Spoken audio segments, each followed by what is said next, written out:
Welcome. Today we will discuss one of the most popular methods of matrix solver. It is probably little inappropriate to say it most popular method. Undoubtedly, this is most popular method of matrix solution algorithms, which is Gauss elimination.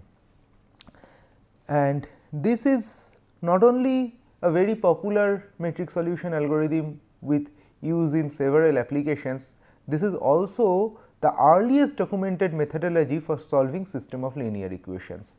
And this credit goes to Chinese mathematicians who documented it in 2nd century, which is 109 AD, and later Sir Isaac Newton used this method while solving a system of linear equations, and however, this has been formalized by Gauss in 1910 using the notations, and we will use almost similar notations this date, and later this has been heavily used in computer programs. Even today lot of applications involve solution of matrix equations using Gauss elimination method, and also it is probably the first demonstrated method in any matrix algebra class for solving matrix equations. So, this essentially starts with a system of linear equation with multiple variables, and then the idea is that you subtract a first equation multiplied with some constant from the second equation and so forth, so that the first term or the terms containing x 1 is eliminated from the equations, and this is called forward elimination. The idea is subtract first equation multiplied by a 21 by a 11 from second equation. So, the first term of the second equation will be eliminated. Similarly, do it for the third equation and so on.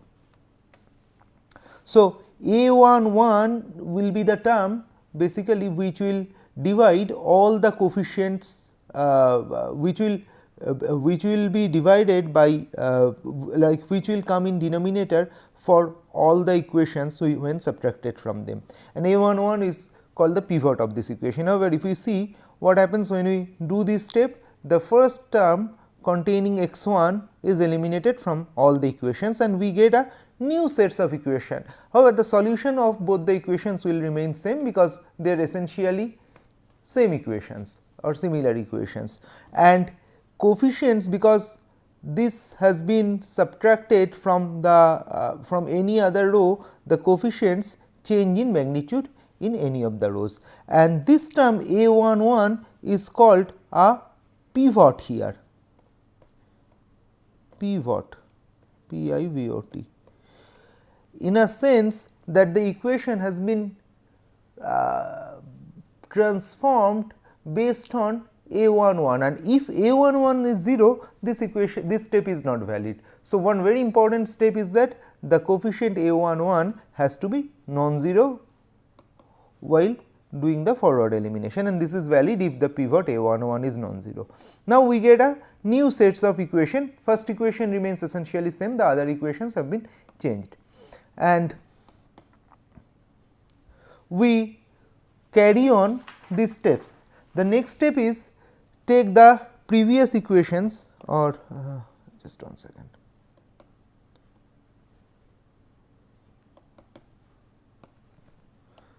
The next step is you have this set of equation. Now, you choose a22 as the pivot and divide all the equations by a multiplier of this equation, which is this equation divided by a22 into say a33 prime, a44 prime, etc., and eliminate the x2 term.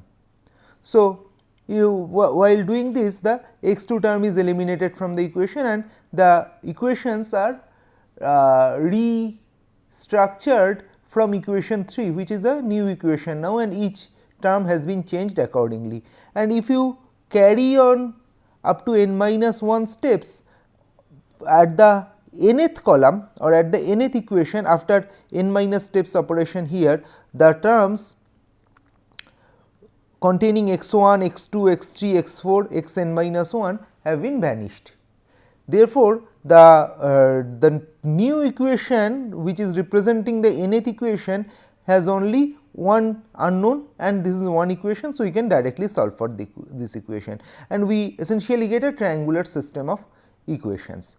The important thing is that in each equation we are using certain pivot terms, and the pivot terms is the first term which is left in the equation which is being subtracted from all the equations. If the pivot term is 0, this step will fail. So, one important criteria for Gauss elimination is that the pivots cannot be 0.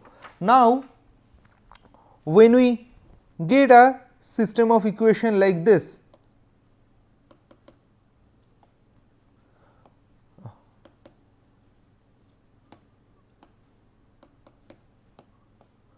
we do a back substitution, and what will we do in the back substitution? The equation we got directly gives me, the last equation directly gives me the value of x n. Now, we will multiply this equation with appropriate factors and subtract it from the previous equation, so that x n term is eliminated from all the equations, and we subtract equation n multiplied by I minus 1 n a n n from I minus 1, and we get a new sets of equation where nth equation remains same, which is one equation one variable, and in all other equation we get the x n nth term vanished. So, we keep on so what happens, n minus 1 equation now only have one component in the left hand side and one component in the right hand side. N minus 2 equation will have two components left hand side, one in the right hand side, and we perform similarly n minus 1 steps. Like now, we will try to eliminate n minus 1th term from n minus 2 equation to first equation, and once we will do that, we will do for n minus 2th term, finally we will do for second term. So, all these terms will be eliminated, we will eliminate the so once all these terms are eliminated, we will eliminate the second term from the first equation, and it will also give one equation of one variable. So, after similarly n minus 1 steps, we will get equations which has the coefficients for the particular element on that particular row and the modified right hand side values, and now a single step can give me the solutions. So, and all these steps will be valid if the diagonal element a I I is 0. For example, if a n n is non-zero, if a n n is non-zero, then only we can perform the first back substitution step. The next back substitution step can be done is the a star n minus 1. The star actually says the present term, the present value of the term after all the substitutions. So, a star n minus 1 if this is non-zero, then we can perform elimination of n minus 1th term from the previous equation. Therefore, all these steps will be again valid if the pivot here, which is the pivot in the back substitution, is the diagonal component a I I is non-zero. So, essentially a Gauss elimination will go for forward substitution and backward substitution, and will finally give me the solution of the equations if at any stage the pivot is non-zero. If at any stage the pivot is 0, we cannot perform this operation. Even when we have finished the operations, all these terms are divided by the pivot terms only in order to get the x value. All the right hand side terms are divided by the pivot terms, and they also have to be non-zero. Non-zero pivots are very important part of a Gauss elimination procedure, and that gives us what we call the restriction of the success of Gauss elimination.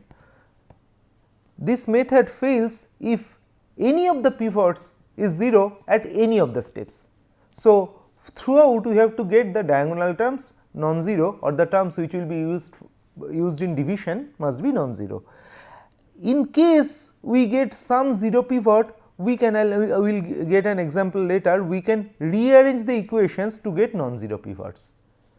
However, there can be certain cases where this rearranging may not work, and these cases are a pivot may become 0 or become 0 during forward elimination if that particular equation is a linear combination of previous equations.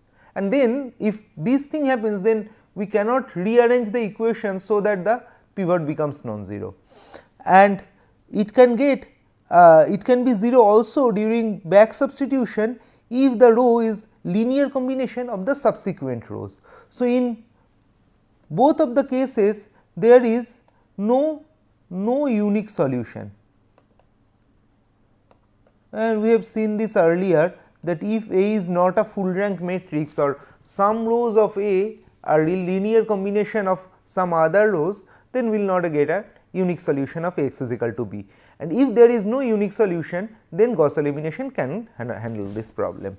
So, it is important that we should not get 0 pivots. Even in case of getting 0 pivot, we can rearrange the equations, we will see it in one of the examples, but even if the rearrangement does not give us a 0 pivot, that means that there is some linear dependency between the rows, either in the forward elimination procedure, that means this the particular row is linear combination of the previous rows, or in the backward substitution process where this particular row is a linear combination of the later rows or subsequent rows.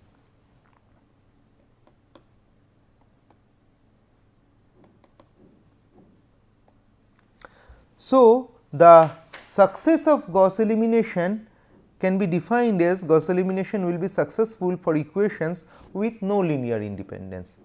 Linearly independent rows or columns or equations which means A x is equal to B, A will be a full rank matrix, Gauss elimination will be successful, or for full rank matrices with non-zero determinants, Gauss elimination will be successful. No solution case, really we cannot use any method to get exact solution in no solution case, but even if we have dependent rows, columns or dependent equations, we can get infinite solution. However, Gauss eliminations cannot calculate the infinite solution cases. So, this is one restriction of Gauss elimination method, that it is only applicable when the equation system has unique solution, or A is a full rank matrix, or all the equations or all the rows of A or columns of A are linearly independent. So, you should see some of the examples and also see some of the cases when pivots are being 0 and the equations are linearly dependent. So, the first example is a straightforward case when we have its A is a full rank matrix, so the equations are linearly independent and we should get unique solution for the matrices. We have a set of equation with 4 variables. Really there can be several methods to solve it, it is a very small equations, but we are using Gauss elimination for a demonstration. So, one thing to mention here and will also come later, that Gauss elimination is really not designed for 4 by 4 equation 4 unknown or 10 equation 10 unknown systems. The idea is to solve large matrices, for which, and that is why Gauss elimination is so popular and also being devised in 2nd century after Christ, still it is in use, because Gauss elimination can be programmed for large equation systems, say 10,000 unknowns, 10,000 variables. So, you can solve it using Gauss elimination through a computer program, and it is very simple to write a computer program for Gauss elimination. However, if we see our first example, there are 4 equations and 4 unknowns. So, the first step will be eliminating the first column of this equation. First equation will be untouched, second, third, fourth or this particular column has to be eliminated. So, what we will do, we will multiply first equation by half and subtract from second equation. First equation by 3 by 2 and subtract from second equation, again multiply first equation by half and subtract from second equation, and that is how we should get the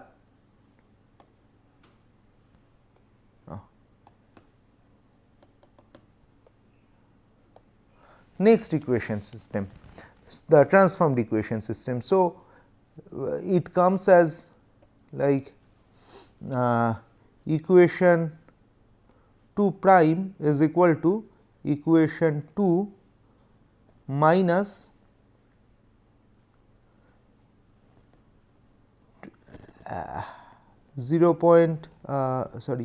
equation 2 prime comes as equation 2 minus 0.5 into equation 1. Now, you can check that. Similarly, equation 3 modified version, first modified version comes as the old equation 3 minus 1.5. So, this is 2 and 3, 3 by 2 into equation 1, and equation 4 prime is equal to equation 4 minus again 0.5 into equation 1. So, we get the present set of equation. Now, the next target will be in this set of equation I will subtract some multiplier with equation 2 from equation 3 and equation 4, so that these terms are eliminated, and we can check that equation 3 minus equation 2, 1 into equation 2 will give me 3.5 eliminated, equation 4 minus 1/7 of equation 2 will give me this term eliminated. So, the next step is that the x terms are eliminated, and also we get it like equation 3 at the second stage, equation 2 is untouched, equation 3 at the second stage is equal to equation 3 after the first step minus equation 2 after the first step into simply 1, is just they have the same coefficients. Similarly, equation 4 after the second stage is equal to equation 4 after the first step minus equation 2 after the first step, which is after the first step and second step these equations remain same basically, into 1/7. And then we go for the next step where we have to eliminate this particular term. So, we write equation 4 after the third step is equal to equation 4 after the second step minus now 8, and this is 1/7. So, it has to be divided by 1/56, 1/56 into equation 3 after the second step. Okay. So, here if we see this term is minus 63/56 minus 63/56. So, one way is that we can directly write z is equal to 1 and keep on substituting it. However, this is done because Gauss elimination is designed for computer programs. We at least today's version of Gauss elimination, we really do not write z is equal to 1 here, rather do a backward substitution in a more formalized way. So, what we will do here is that we had this set of equation, right, 63/56 is 9/8, and now we will start eliminating the z term from the previous equations, and that will be like multiply this by we have to eliminate these z terms from the previous equation. So, multiply fourth equation by 1/8 and subtract from the third equation, multiply fourth equation by the relevant required coefficient and subtract from the second equation, and so on. So, one step will be like 3 to the power 4, the new equation 3 to the power 4 will be equation 3 after fourth step, equation 3 after fourth step, not 3 to the power 4 will be equation 3 after third step minus 1/8 into equation 4 after the third step, and so on. We will get the next set of equation from which all the z terms are eliminated. Now, one thing important is that during any of this step the coefficient of z cannot be 0, it has to be 9 by 8. Similarly, in the previous step we have also seen the coefficients of x and w and y were not 0, they are non-zero. That is why we can divide it, for example, as this coefficient is 9 by 8. So,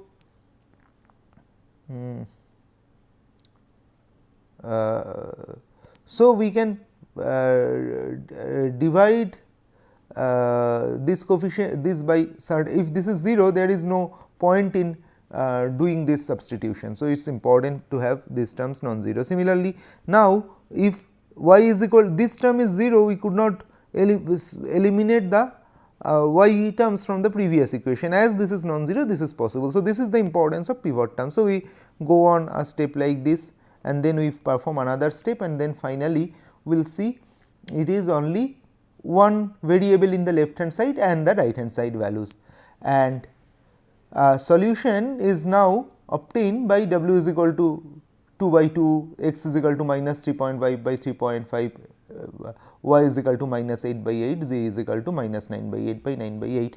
And also at this stage also none of these terms are non-zero, all these terms are non-zero, none of these terms are 0. If any of this term is 0, we cannot solve for this particular equation, and we finally get w is equal to w x y z all are equal to 1. We will see some other examples when these terms are coming to be 0, but before that it is also important to check how many operations we are doing in during this particular calculation, and this is again important, or we will look into cost of computation. The cost of computation is again important due to the fact that these processes will be followed for a large number of equations. Here we have seen that 6 steps are needed, and each step we are doing certain multiplication, subtraction, etc. So, there are 4 equation, 4 unknowns, therefore, 6 steps at least needed to get the one equation like decoupled forms of the equation, and then one more step is needed to get x y w x y z by dividing them by the pivots. So, 7 steps are needed, and in each step we are doing lot of calculation, computation, multiplication, subtraction, etc. As these methods are to be designed for a computer program, it is important to know how many steps they are following in total, how many arithmetic calculation steps they are following, or what we call that floating point operations, how many floating point operations are being carried away by a Gauss elimination process when we are trying to solve a large equation system like 10 to the power 5 equations. What is the total number of equation arithmetic steps? Because we know that computers has certain floating point operation per second speed. So, you can estimate that what will be the time taken by the computer for solving these problems. So, we go to the next slide, which is the cost of computation. As this is used in computer programs for large matrix, it is important to see the floating point operations during these processes. So, we consider a matrix A matrix and associated B vector. Now, there are, when we are doing certain operation on each rows of A matrix, the same operation is also done on the rows of B vector. So, if you see in forward elimination, the first step does not operate on first row, first step operates on the subsequent rows only. So, if there are n by n matrix, first step will do the total number of calculation in first step will be, each row element will be operated, there will be some subtraction, addition, multiplication on each row element. So, total number of calculations will be total n square elements in n into n matrix, total number of elements is n square, and first row will have n elements. So, n square minus n square will be the operations in the first row. The next step will be in n minus 1, because first column has been eliminated, we only have n minus 1 sub matrix on which this operation will take place. Like if I see this is A11, A12 up to A1n, A21, A22 up to A2n, AN1, AN2 up to ANN. At the first step of Gauss elimination, we will do operation only on these elements, which is n square minus n. At the next step of Gauss elimination, we will do operation only on this row will be eliminated after the first step. After the first step, this row is eliminated. So, we will do operations only on these elements, which is n minus, I will say n minus 1 whole square minus n minus 1. So, in total the total number of operations will be n square minus n plus n minus 1 whole square minus n minus 1 up to last row where there will be 2 square minus 2 operation. And if we sum it up, this is n square, sum of n square plus n minus 1 whole square plus n minus 2 whole square plus 2 square plus 1 minus n minus 1 up to minus 2 minus 1. So, this is sum of, this is basically sum of n square, and then this is sum of n. First n natural numbers, and this is sum of n natural numbers, which is n cube minus n by 3. And in back substitution, the number of operations are actually small, and there will be only n operations in the back substitutions. Also, there will be computations on B vectors. However, if I see the total number of operation, if n is large enough, the total number of operation will be scaled by the term n cube. For example, if I have n is equal to 10 to the power 5, the total number of operation will be of the order of 10 to the power 15, maybe 10 to the power 15 by 3 plus something like that. So, we get in a sense a very large number of operations, and the total number of operations will be again function of the order of n cube. So, for a 10 to the power 6 into 10 to the power 6 matrix, which is a large matrix, and in many cases, especially when we are trying to solve some physical equations, like we are trying to do a weather forecast, these things use something like matrix equations also. I want to see how a hurricane hits our east coast and how does it move, what will be the amount of destruction I want to estimate from the path prediction of the hurricane.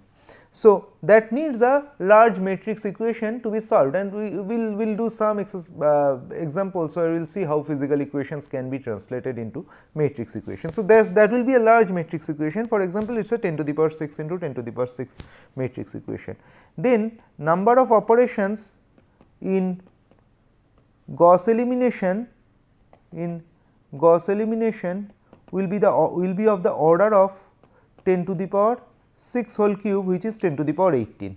For example, now if we take a gigaflop computer, which is a reasonably good computer which gives gigaflop operations per second, and that will take time taken.